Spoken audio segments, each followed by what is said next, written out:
Hello, and welcome to another episode of Grey Matter Talks Tech, your podcast for the latest tech news, insights, and conversations. I'm Grey Matter Security Specialist Scott Harrison, and I'm back again to host another episode. And today I'm joined by Ben Readings from Kiteworks to talk about cloud security and the AI world and how that's affecting things at the moment. Hello, Ben. How are you doing today? Hi, Scott. Doing well. Thanks for having me. Nice to be here. Excellent. So before we go into some of the more intricate topics, if you could tell us a little about who you are, what you do, that'd be grand. Yeah, certainly. I really appreciate you having me on the podcast today. Like you mentioned, my name's Ben Redding. So I've been with Kiteworks for around 12 years now. So my origination of my passion for technology comes from a very early age when I used to build and fix my own PCs back when I think I started at 12, 13, playing video games such as things like America's Army and other bits and pieces, the real classics, Counter-Strike 1.6 and messing around with things like IRC. That's really where my technological interest comes from. Since then, I moved over to a sysadmin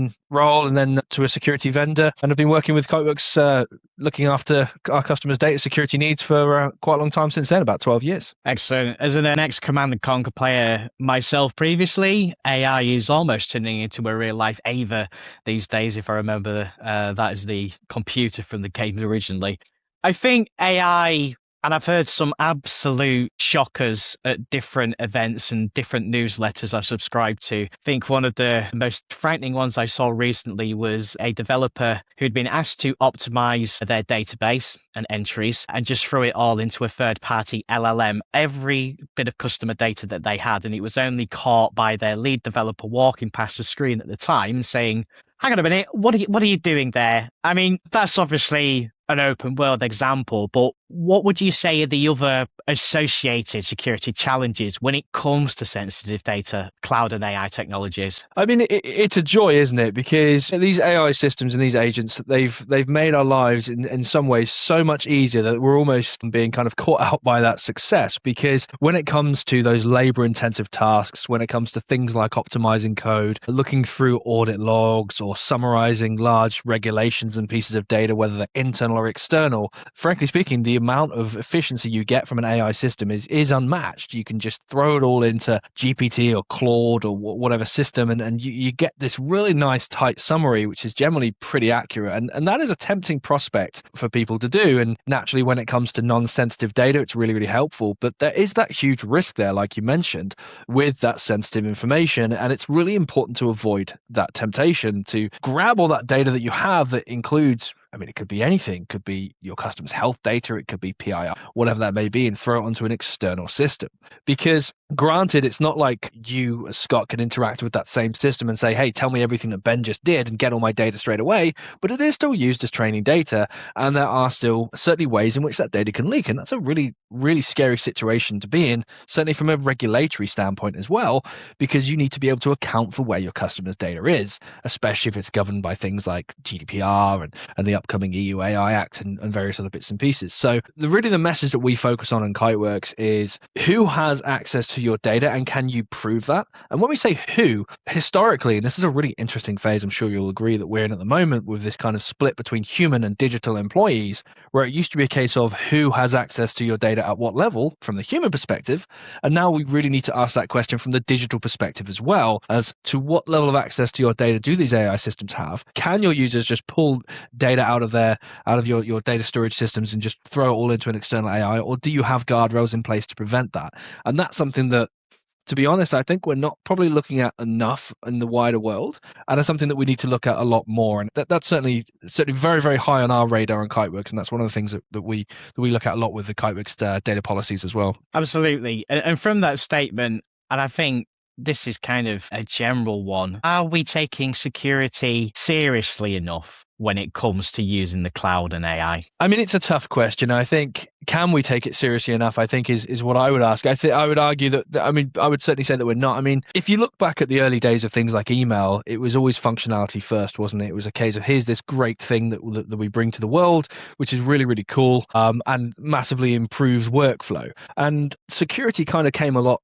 I mean, there was, of course, security process in the early phases, but security for emails continued evolving and evolving and evolving. I dare say it was in some ways a little bit of an afterthought. And I think anytime we have this new technology, which achieves a lot of incredible capabilities, we don't get, I think, scared of it to the appropriate degree until there's some kind of damage. I mean, hell, I love doing DIY. I don't know about you. I don't know if you like DIY as well, but I tend to put a set of gloves on after I've hit my thumb with a hammer. And that is the wrong approach.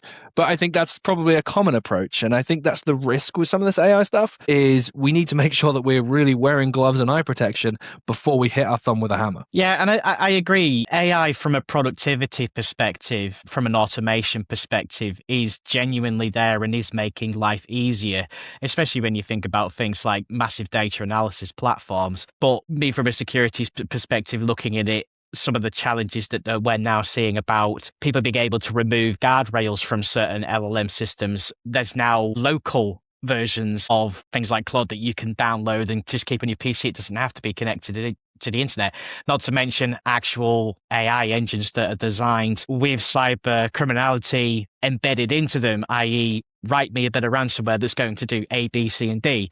That's on top of things like deepfake and phishing AI-led campaigns that are now starting to appear out there. Another question I have actually thinking about cybercrime or an attack surface, thinking about someone that's moving from a traditional on-prem handling of data and then taking it up to AI-assisted workloads, how does that attack surface change when they make that move? Well, it's a good question. So when you say moving to on-prem data to these other kind of workflows, do you mean moving their data stores to the cloud as well? You would say that, and it is becoming more of a regular thing now as well. Yeah, I mean, it certainly is. And it's funny because the move to cloud is always an interesting one. And apologies for any kind of digression here, because I tend to go off on a little bit of tangent with this one, but I always found the concept of the cloud interesting. This kind of this huge cloud in the sky where everybody's data lives. Whereas realistically, it's just somebody else's computer.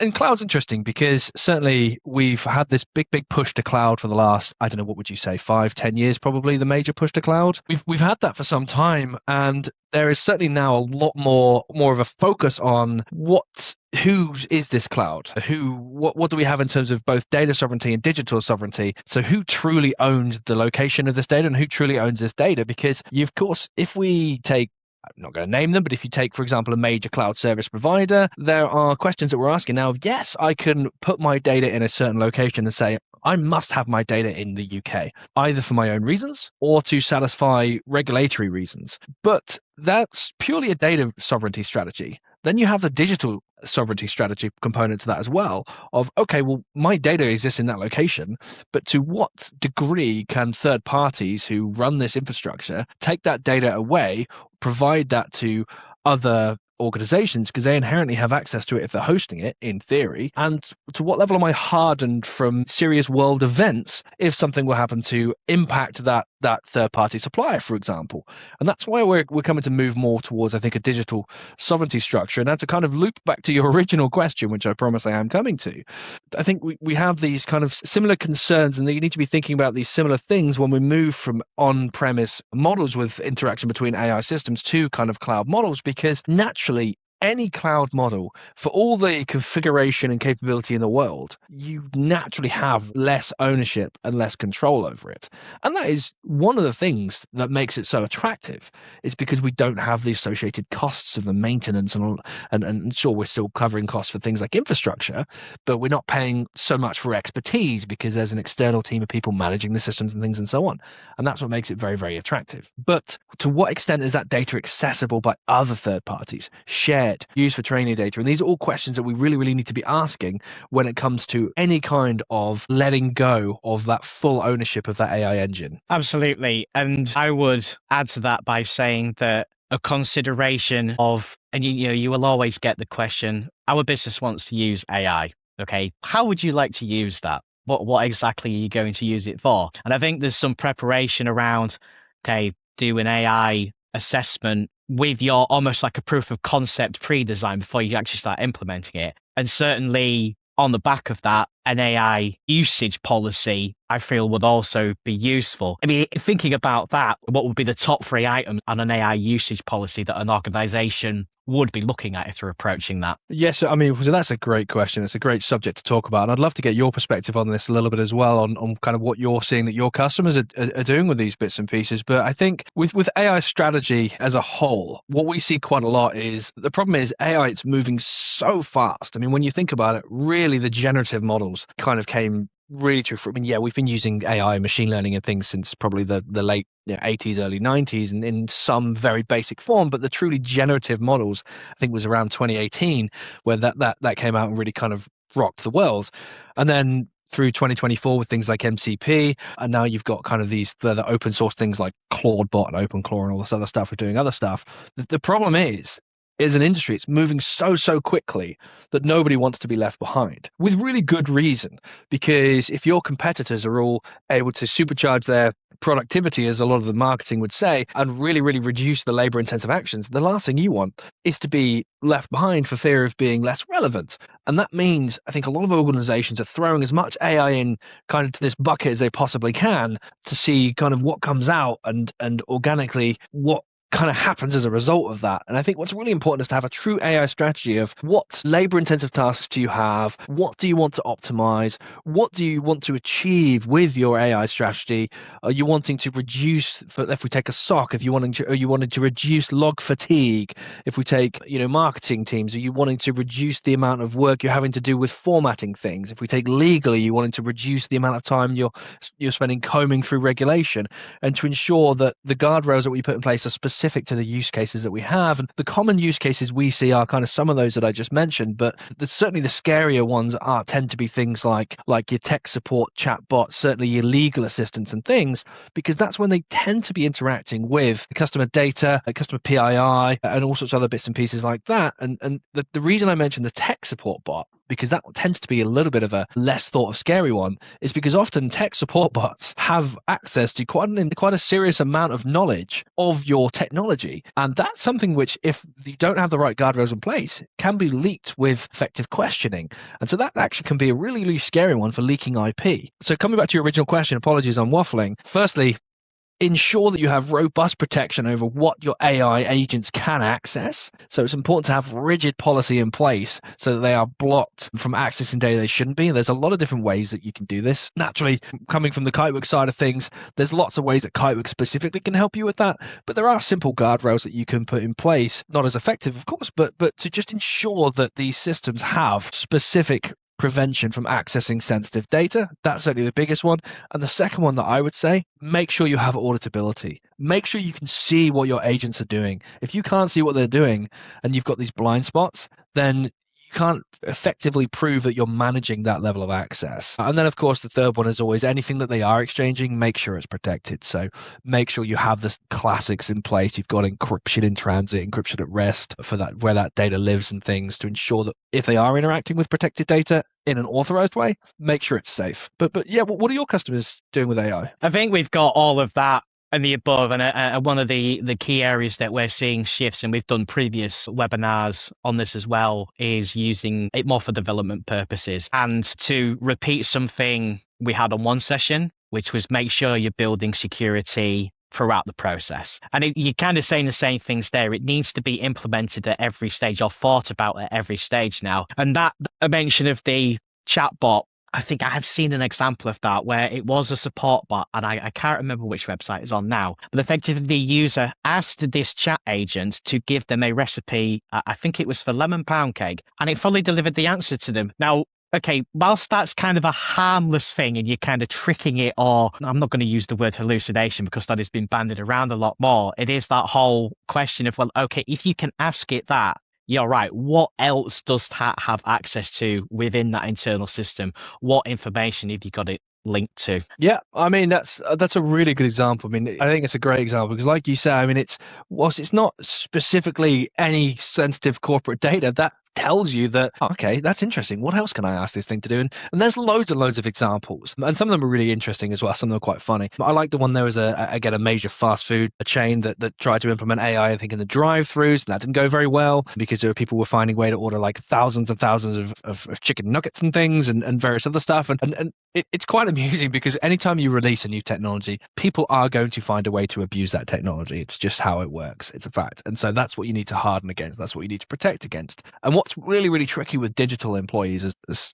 we sometimes call them, is that they don't have a moral compass. They don't have a moral code. They're incredibly smart, but incredibly stupid in the way that they will try and make you happy. They don't have, okay, so well, actually, I'm not sure that's the right thing to do. I'm not sure if that's an ethical thing to do for the company or anything else. They will only operate in the way that they can within the guardrails. They don't have a kind of this moral compass of what they should and shouldn't be doing within the context of that conversation. And it's only going to keep getting more evolved. The amount of new LLMs that keep popping up with new language models, new capabilities. I was introduced to one last week at a technical training session that goes far outside what I've seen in terms of development and what, it's only not, I'll say it's not well known at the moment, but having used Claude Code, some of the stuff that this is already looking like it can do, and the name escapes me right now, it's even knocking that out of the water in capabilities. In the world right now, and certainly there are multiple frameworks out there, even ones that are now being tailored towards AI. Certainly the EU are making moves to that one. Are there any specific frameworks that you've come across that require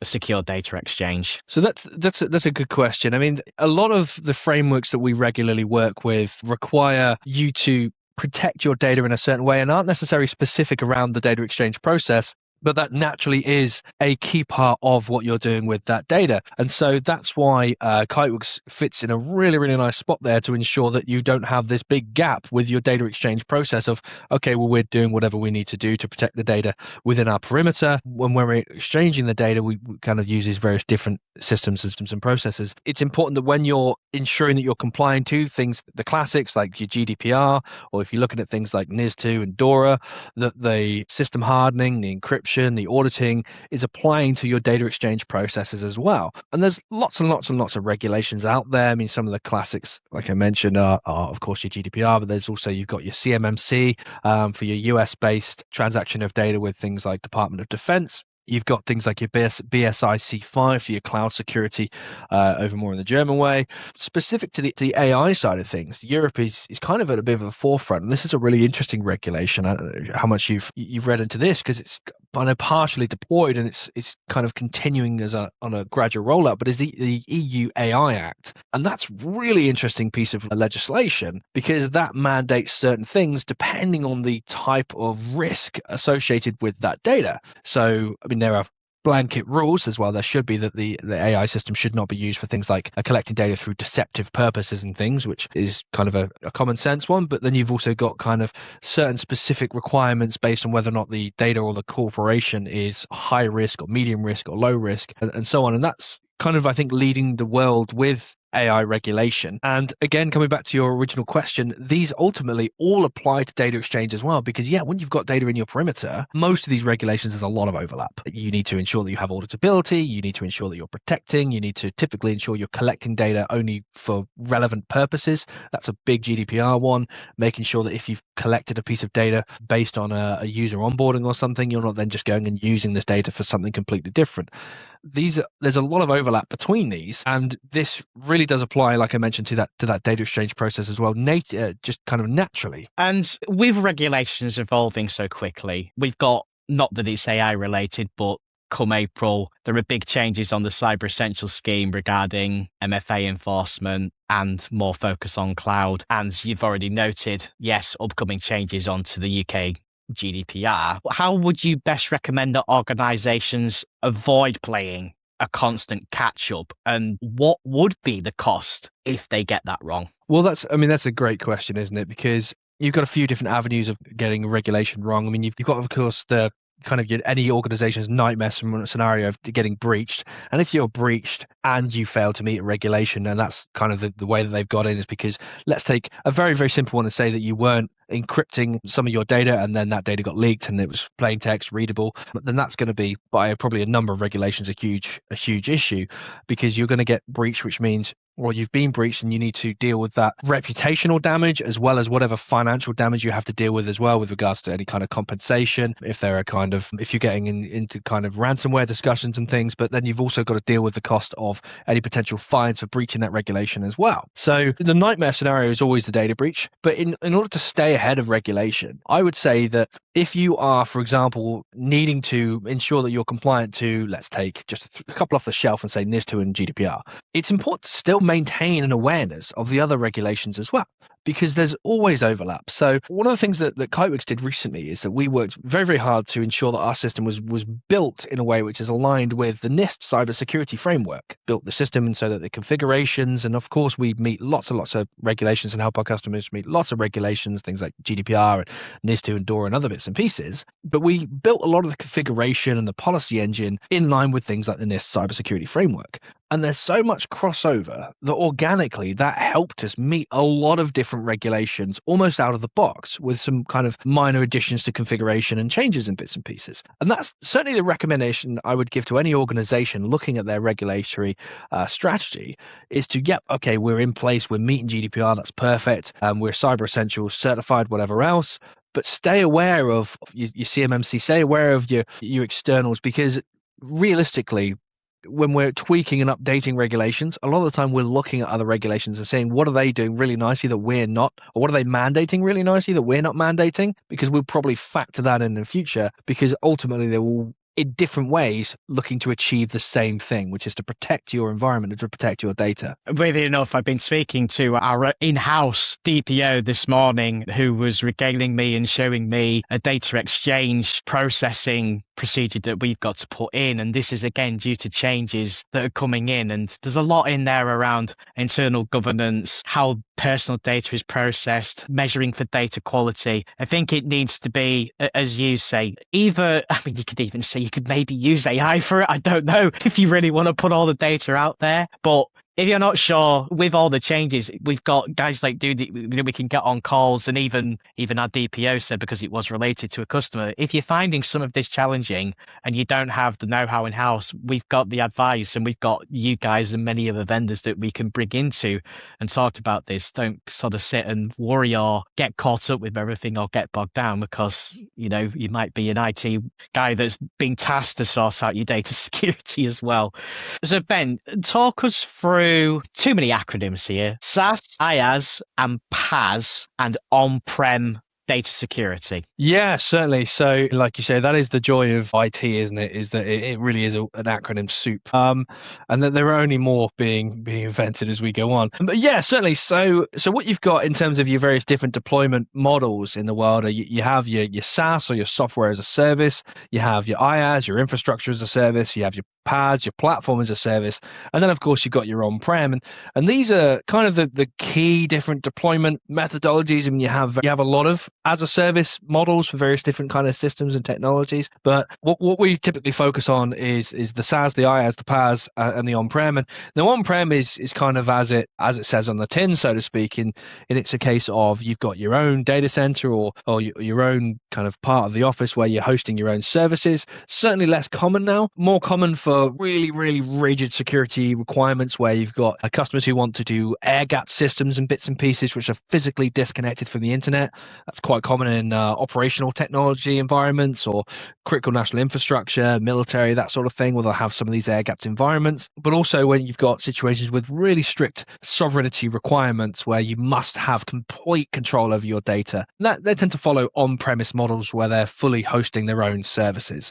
Then you've got to the other extreme is you've got your SaaS, or what we call full SaaS in Kiteworks, which is just software as a service. And that's essentially a cloud hosting model where you're leveraging a third party or a vendor to provide the full service for you. And you will have some level of access to the system to administer it. Your users will have another level of access to the system in order to utilize it in some way.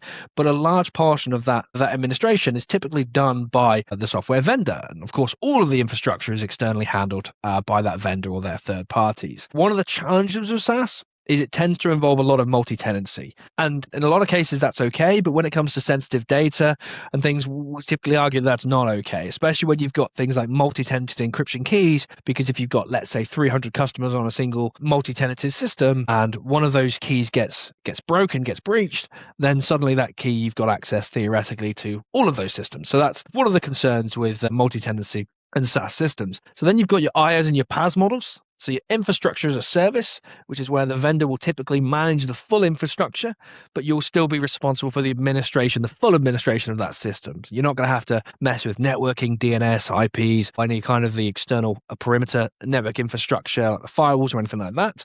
But you are going to have to apply updates to the system and perform kind of full administration. And then you've got your platform as a service, which is kind of a nice midpoint between the two, where all the infrastructure stuff applies in that the vendor or the third party is going to take care of all of the infrastructure stuff, the networking, the OS, and everything else. And they're probably going to do the updates on the system as well. So they're just going to fully provide you with that usable platform ready to go. And then you would essentially coordinate with them on when the system should be updated or taken down for maintenance and bits and pieces. But the vendor will, for all intents and purposes, take care of all of that. Brilliant. And from a cloud perspective, when we're talking about the as a service pieces now, I'd say that's where you would definitely focus those. Cloud's been around for a long time. I certainly think there are people in my organization that would remember when Azure was originally called Project Red Dog, way back before Azure was a thing. How do you feel cloud security has changed and developed over the last few years with increased threat vectors, etc.? That's a good question. I mean, so cloud is still, I mean, it's like you said, it's been around for a while in IT terms, but in technology terms, I'd still say it's still relatively new when you really think about it. And so the security posture of cloud continues to advance. And I think what's really, really important is to have a real clear understanding of to what extent third parties have access to your data, to what extent third parties have access to utilize your data for things like training their own systems and things, and to what true level of ownership you have of both your data and of those systems, because there are a lot of different ways of disrupting an organization, as we all know. One of those is, of course, the big concern of the data breach, but the other one is simple things like denial of service stuff. So when you're leveraging cloud technologies, and I think we're getting a lot better at this as well, is understanding that true digital sovereignty type conversation, is understand to what extent do the cloud services you're using have the ability to essentially switch off your infrastructure if they were instructed to by a foreign government, for example. So that is all part of the cloud security conversation, because security crosses over with, of course, resilience as well. And so it's really important when we are leveraging cloud services, which is something we all do with great reason, because they're a really effective way of delivering services, to get a full understanding of what security processes are in place. Is there a defense in depth approach? What kind of business continuity can I expect? What kind of resilience and digital sovereignty do I have? And where is my data is always a question we should be asking. Where are you putting my data? And if you're doing backups, is that data being backed up to other locations? In some cases that's scary, in other cases it will physically break regulatory compliance, especially if you have export control or ITAR related compliance. These are all really, really important questions. And you've actually almost mind read me or telepathically read me on what are the key cloud security best practices organizations. So you've kind of preempted me on that one. Brilliant. No, thank you for answering that question, Ben. No problem at all. My pleasure. I mean, one thing I will always say with the best practice side of things, and really this applies to on-prem and cloud-based data, is, and I'm sure in some cases a SOC may disagree with me, jokingly largely, but you can't have too much auditing. You can't have too much visibility of your data. It creates challenges in a whole different way, of course, because then when you're collecting that much auditing, it becomes much harder to find that needle in the haystack when you're looking for indicators of compromise and other bits and pieces. But it all starts with, of course, security, but visibility and auditability is a huge, huge part of that. So just because you're offloading your data to cloud services, it's important to ensure that you're maintaining as much visibility of what's happening with that data and with those systems as you possibly can. That's certainly one of them. Another one is any kind of encryption that you're applying, which of course you absolutely should be, to your data wherever it's stored, is to ensure that you have clarity over who owns those encryption keys.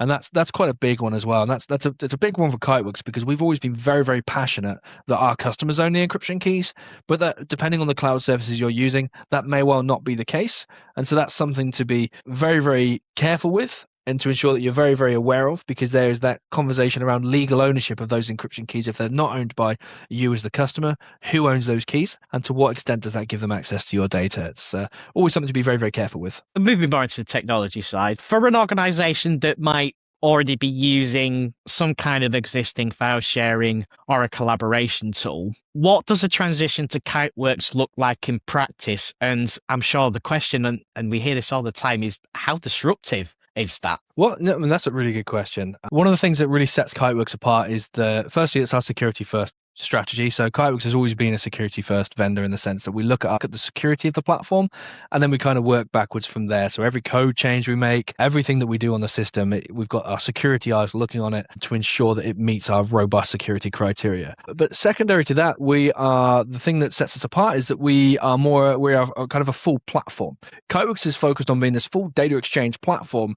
And so, and I promise I'm coming back to your answer, but we have these multiple channels for communication that we support. So including, of course, your file sharing, collaboration, but also email security to allow visibility and control to a higher level over your email communications, manage file transfer processes, scripts and things that are often in the back office and tend to get forgotten about from a visibility and policy standpoint. And so what the journey to switch to Kiteworks looks like tends to change depending on the channel that you're using. And the process that we would follow changed. For example, we have customers who will deploy the entire platform quite regularly, and they want to increase the visibility as much as possible on all of these different communication channels. At some point, someone built a bunch of SFTP scripts, for example, and they're doing a lovely job and they're really, really functional, but they may not have been maintained. They may not meet the latest security standards. They may not have much auditing. And so we're going to kind of update that and bring that into the Kiteworks model, bring in security, control, auditing, access controls, and all that sort of stuff as well. For something like that, I mean, it's really straightforward because you've got these existing processes in place and you can bring Kiteworks alongside that and kind of gently nudge the stuff over to the Kiteworks way of doing things and consolidate these processes. Ultimately, what you're always going to get is you're always going to get increased visibility and you're always going to get a much, much easier way of doing whatever it is that you're doing. The thing is, depending on that data exchange channel, certainly when we come to things like email, now find me a sysadmin who's excited to change their email infrastructure in any way. It's not a common thing that people are wanting to do because it's a business critical tool. But there are always good reasons on when you should do that or good reasons why you should not do nothing. And those can be the more complicated projects where it takes potentially a little bit longer and we need to be very, very, very, very careful because the email infrastructure is sacred. But what I will absolutely say is because of these challenges, Kiteworks provides a really, really strong support team, customer success team, sales engineering team to ensure that we can work with our customers from the first day right until the final day of implementation and beyond to ensure that it's never a case of here's your system and a license, good luck, let us know how you got on. It's a case of let's work together, let's understand what you need, what's phase one, what's phase two, we'll map the stuff all out together and we'll make sure it's as smooth as it possibly can be. When we're dealing with business critical exchange processes, it's important that we're in this together and that we're as supportive as we possibly can be. And I have to say, whilst I am of course biased, I've been through a number of teams with Kiteworks. When I first joined 12 years ago, I set up the support team in Europe, but I'm really, really passionate about the standards that we have of our support, customer success and sales engineering teams. We're really, really proud of that. No, and it's how we like to operate as well. And I absolutely love that proactive approach to assisting the customer, especially, it's a major change. If you've done something for years and you've mentioned emails, there's many situations where customers have been using on-prem for years. They know it, they love it, and they have to make this almost like something with summits and then force change. And it's a bit like maybe changing a car that you've had for 20 years. You know it well, but then you've been forced to go to a new model because the gearbox has fallen out of it or some other reason. But that assistance and advice and proactiveness is just going to make that journey a lot easier. So appreciate that answer. Really, really good. No, it is. And sorry, let me ask you a question. How often do you go home and get excited about fixing your Wi-Fi or your printer? Well, printers are the demon. But I had to print something out this weekend for a special occasion about 2 weeks ago. I'd had the printer plugged in and it was working fine. I plug it back into the computer this weekend and then it didn't really want to play with me. But if I'm talking about, I'll say, family members and assisting them with technology, I'm possibly helping my father-in-law with his laptop maybe every couple of 3 weeks because I can't access my email or I can't do this. So my side, not persistently, but with other people, definitely. Yeah, and it's the age-old thing, isn't it? If you've got things that are just working, and incidentally on the printer thing, I couldn't agree more. They are the demon, second only maybe to fax machines. And the thing is, it blows my mind as well that we're in 2026. It's easier to print something in 3 dimensions than 2 dimensions. It's absolutely incredible. But anyway, no, I agree with you completely. And that's kind of my point. And it's a point that really you made that I'd love to just kind of double click on, so to speak, which is if you've got something functional and working, you are naturally resistant to want to mess with it and touch it. And that can be a really dangerous situation. And that's exactly why, exactly like you said, it's important that we are proactive to ensure that we are not just talking about all the nice things that we can do, but actually understanding what are the challenges that you have at the moment. If we really shine a light on them, where are you now and where do you want to be? And we will help you to get to that stage. And that really kind of removes a lot of the challenges and the frustrating bits and pieces of it's working there. Everyone's got resource constraints. We've got other projects and things. So we naturally veer away from the things that we should do, but aren't right at the top of our priority. We can really reduce the complexity and the pain there. And that really helps to move things forward. Yeah, and I think you could almost say the same about AI adoption. There's certainly some fear out there. And again, a random post that I've seen somewhere where it was a Reddit thread where there was a guy talking about the fact he'd automated his Alexas in with a well-known AI engine. And then there was an IT manager who posted afterwards and said the most technological thing that he had in his house was a Epson printer from 2001, and there was a hammer close by in case it made a suspicious noise. So there is still some fear out there, but I think what we said earlier on and what you guys are all about as well is that prep work counts. That actual thinking, getting that guidance before you go and do or think about this change and have it in place while you're making that change as well, just is going to be less disruptive and more secure at the end of the day as well. Final question before we wrap up. I think you've given us some real world examples about customers that have adopted and where this has helped. Can you think of a real world example where having Kiteworks in place has either prevented a breach or it's further helps an organization demonstrate compliance that's been under scrutiny? Yeah, that's a great question. That really is a great question. And so I would say that we protect against certainly more than just the risk of breaches. But I can give you a number of examples. So one of them is there's a particular piece of criteria that you need to meet in order to continue working with the US Department of Defense, and that is CMMC, the Cybersecurity Maturity Model Certification. And essentially the risks of not achieving that are that you will lose your contracts with the DoD, and there's not really any ifs or buts there. It's a case of you must be CMMC compliant to maintain or to get new contracts. And that is a very large journey for an organization, but there are a lot of bits and pieces are really, really quite challenging to achieve. And Kiteworks will get you 90% of the way there with your data exchange for level 2 out of the box. And the reason it's not 100%, which is always a question that gets asked, and it's a great question, is purely because some of that stuff is physical, it's security awareness training and things like that, and stuff that's outside of a particular technology. So we've certainly helped customers to ensure they're maintaining their contracts and they're not losing pretty valuable contracts a lot of the time with DoD or other organizations. But certainly when it comes to breaches, Kiteworks is very, very well adopted. Without going into any specifics of specific situations, if you take certainly some of the retail chains that have been hit by various attacks, because they're always attractive targets, various other institutions, certainly there are organizations that we work with very, very closely where competitor organizations may have been hit with whether it's ransomware attacks or various data breaches, and the organizations that we've been working with have not been subject to those same attacks, or certainly not being subject to the same successful attacks. And that is certainly one of those things where you can say that the proof is in the pudding, but it's always in some ways challenging to prove, because what with Kiteworks we always audit is the attempts to log into the system, and we'll show you that very, very, very clearly.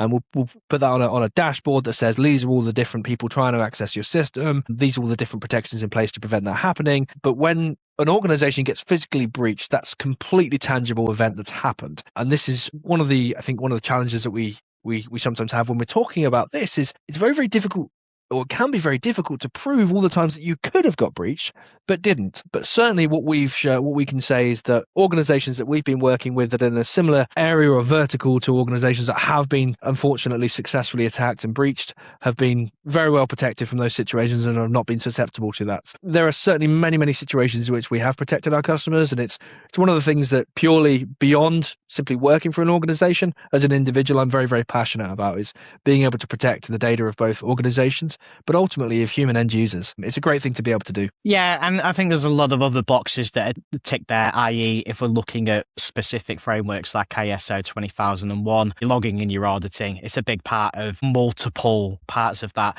Plus, cyber insurance. I'd imagine having something like Kiteworks in place and having that log and audit, but then also saying, look, okay, we've been compromised, but we've taken the steps of having secure data exchange in place. This is the vendor that we use. So we can prove that, okay, whilst a couple of endpoints might have been ransomware, our data is safe. It certainly makes that conversation a lot easier as well. Yeah, certainly. Perfect. Well, a really, really insightful conversation, Ben. I really appreciate your time. And obviously, thanks for taking the time to talk to us as well. For those listening out there, of course, thank you for tuning in again. If you're not a regular subscriber to this series, along with many of the other podcasts we've produced over the last year or so, please check out the website for great episodes. Our podcast covers cloud developer tools, mapping technologies and security, and a lot more things as these technologies evolve in the future. Again, thank you, Ben, for your time, and bye for now. Pleasure. Thank you, Scott.